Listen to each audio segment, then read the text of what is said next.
vous fera découvrir l'essentiel des faits majeurs marquant l'actualité ce 6 mai, un mois en arrière, l'anniversaire célébrant la prise de commande de Patrice Talon. Oui, ce sera avec Landry Salanon pour nous faire le point des faits majeurs présentés par nos confrères. Landry Salanon déjà positionné. Bonjour. Bonjour, Joël Etonji. Alors, est-ce que nos confrères nous ont présenté quelque chose oui, écoutez, de consommable? Voilà, de consommable, c'est, mais ce mercredi, pas grand-chose à se mettre sous la dent, comme on le dit. Voilà, très peu de journaux d'ailleurs. Sans oublier quand même certains sujets qui sont intéressants, tels que les méthodes notamment de répression, parlant du port obligatoire de masques. Matin Libre, où des journaux rapportent par exemple qu'il y a eu des usagers qui auraient été donc brutalisés, disons, dans un arrondissement de Ouidah. On y reviendra dans un instant, sans oublier aussi cet incident qui avait suscité assez d'émoi sur les réseaux sociaux il y avait quelques jours, Joël Etonji. Et puis cette affaire de cirage, je ne sais pas, de harcèlement dans les services publics, notamment le cas d'Angela Pédia, qui a donc j'allais dire, fait du yo-yo sur la toile. Le chef de l'État, Patrice Talon, a donc reçu une délégation du service public. C'était donc hier à son palais. La victime aussi était présente.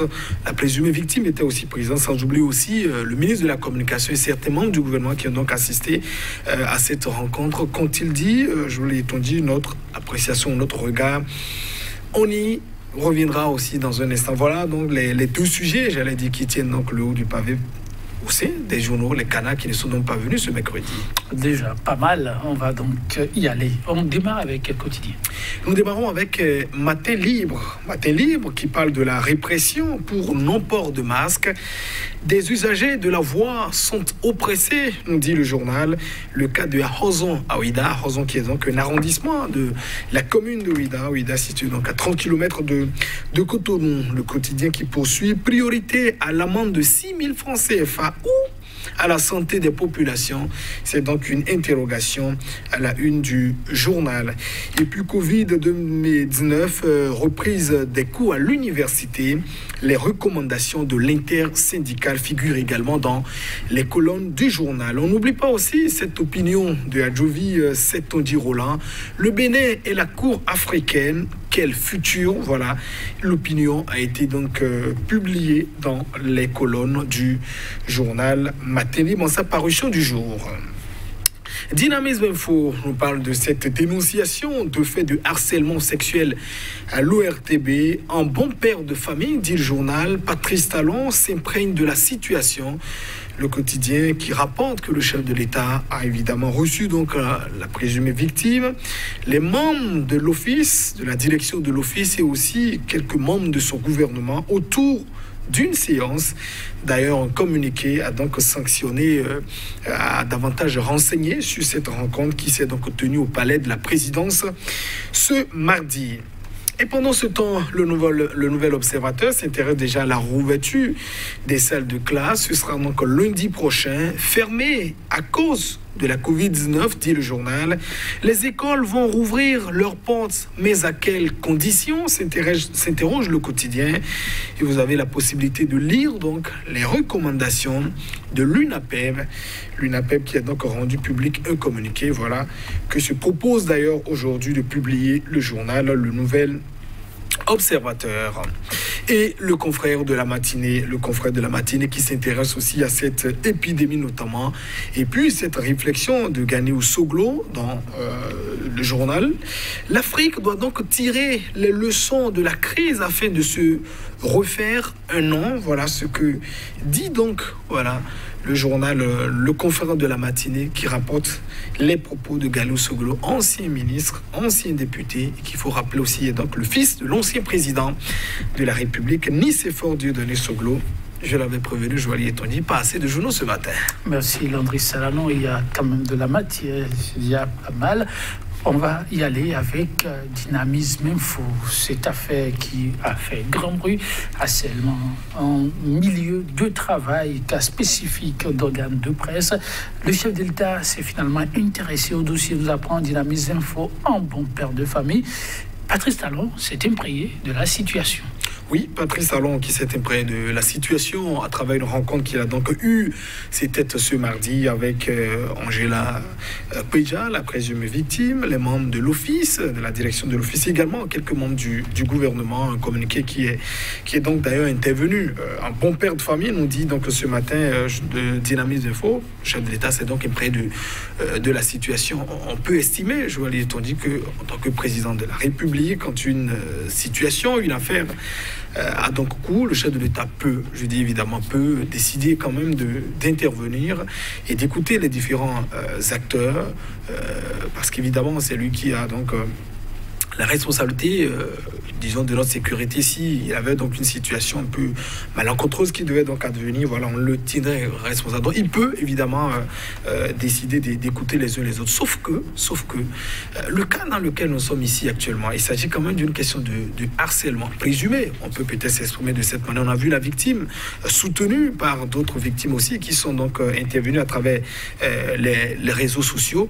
Et dans ces genres de situations, nous sommes, je crois que l'institution qui est la plus habilitée à intervenir en premier, c'est quand même le pouvoir judiciaire. C'est la justice, en principe, qui doit pouvoir voilà, se saisir de cette affaire, comme le parquet a l'habitude, avec la célérité qu'on lui reconnaît d'ailleurs, qu'on apprécie. N'oubliez pas le cas de ces apprenants d'école privée ici, d'affaires aussi d'autres citoyennes par le passé.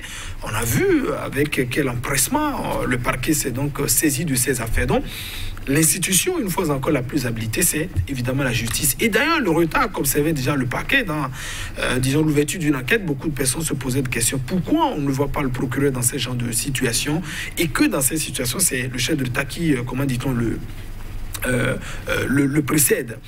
A priori, on peut se dire il n'y a rien. Sauf qu'ici, il y a deux angles que je voudrais aborder d'abord. C'est que l'intervention du chef de l'État peut être interprétée d'abord comme une tentative d'obstruction quand même à la justice, même si ce n'est pas clairement l'intention qui a été avouée, même si le communiqué rappelle par exemple que ça ne restera donc pas impuni. Si ça ne va pas rester impuni, je crois qu'il revient une fois encore à la justice de pouvoir aller jusqu'au bout. On peut dire que c'est peut-être une tentative d'obstruction à la justice. Est-ce que chacun n'est pas dans son rôle et que Patrice Talon fait ce qu'il a fait et je l'ai rappelé, c'est le président de la République. Il peut, parce qu'évidemment, s'il y a une situation qui n'est pas bien, c'est lui qui continuera ça. Je dis bien, il peut. Je n'ai pas dit qu'il doit. Il peut évidemment dire, je vais pour voir comment cela se passe. Sauf que si on devait trancher, c'est-à-dire on devait prendre parti, c'est à la justice qui revient d'abord le rôle premier régalé de pouvoir se saisir de cette affaire. Et je crois que les suites à donner à cette affaire nous permettront de tirer une conclusion beaucoup plus large. C'est-à-dire savoir, est-ce que cette intervention du chef de l'État, c'est peut-être pour camoufler ou bien c'est une tentative d'obstruction à la justice? Est-ce que, après cela, par exemple, on verra le parquet ouvrir une information? Donc nous attendons évidemment la justice, parce que l'ouverture aussi d'une information, ce n'est pas forcément, comment dit-on, de condamner les gens. Vous avez beaucoup de personnes qui se sont senties indexées, souillées sans doute à travers cette affaire. C'est aussi parfois l'occasion d'aller laver l'honneur, comme on le dit. Et puis, deuxième aspect aussi, n'oubliez pas, nous sommes en pleine campagne électorale. Et du point de vue politique, cette intervention aussi du chef de l'État n'est donc pas, comment dit-on, à mettre de côté. C'est Patrice Talon qui vient une fois encore, qui règle les situations de la nation, c'est-à-dire avec un problème qui se pose en tant que le maître, qui reçoit, qui écoute les différentes victimes pour donc apaiser une fois encore. C'est un gain sans doute très important quand on est du point de vue politique, notamment par ces temps qui courent. Et puis peut-être la justice arriver à nous éclairer quel pourrait être, comment dit-on, l'effet boom qu'on pourrait observer à travers, comment dit-on, cette dénonciation. Peut-être balance ton port, comme on le dit aussi ailleurs. Est-ce qu'il n'aurait pas davantage de déballage? Est-ce que, ou j'allais dire, cette intervention du chef de l'État pourrait, je dis pourrait peut-être aussi dans cette optique, comment essayer de freiner un peu les adeptes, surtout en cette période qui est quand même très sensible pour lui, où on est en campagne électorale, où tout est préparé pour conduire donc à cette élection. Parfois, il faut être beaucoup plus délicat. Donc, du point de vue politique, ce n'est pas aussi forcément à ignorer, mais je rappelle une fois encore, les suites judiciaires, nous déterminons véritablement est-ce que cette intervention de Patrice Talon était donc pour, sans doute, une tentative d'obstruction à la justice, ou bien juste pour écouter la victime en tant que père de la nation, président de la République. En tout cas, c'est vrai que ça ouvre plusieurs hypothèses. Ensuite, comme fait de près, la fin n'est pas pour tout de suite, c'est sûr. Elle est très brûlante, cette actualité. Nous allons évoluer avec Matin Libre. Matin Libre qui s'intéresse aussi à un autre fait de société avec Covid. Oui, et le port obligatoire de masques. Que de scènes ne voit-on pas? Matin Libre nous amène cette fois-ci à Ouidah, après Cotonou, cas d'abus à ce qu'il paraît. Oui, et des usagers de la voie sont oppressés, nous rapporte donc le journal. Je rappelle que on a pris quand même des décisions de pouvoir mettre obligatoirement le masque. Donc le principe, c'est que les usagers devraient donc se conformer à cette décision, même si jusqu'à présent on a tout le temps réclamé soit un arrêté ou bien une loi quand même pour spécifier un peu les contours de la chose. Bon, reste que peut-être pour éviter la mise en danger de la vie d'autrui, il faut quand même porter son masque avant de sortir. Mais il faut aussi rappeler à nos différents éléments de la police, également de la police républicaine, que vous savez, chaque État a une particularité. Le Bénin n'est peut-être pas la Côte d'Ivoire, n'est pas le Rwanda, n'est pas d'autres situations. Et forcément, ce n'est pas ce que l'on voit ailleurs qu'il faut peut-être essayer de recopier ou je ne dis pas de copier ici. On ne demande pas, quand les gens sont donc en faute, si pour le moment c'est l'amende que vous devez flanquer au monsieur, arrêtez-les, flanquez-les, qu'ils aient payé autre raison. On ne dit pas de prendre de matraque et de frapper les gens ou bien de les oppresser, ce n'est pas ça qu'on demande sur la voie. Voilà, si les gens sont en faute, appliquez simplement la loi et non donc essayer de brutaliser comme ça a été le cas à Cotonou, où heureusement des citoyens qui ont pris des images. Et c'est ça aussi la force aujourd'hui des réseaux sociaux.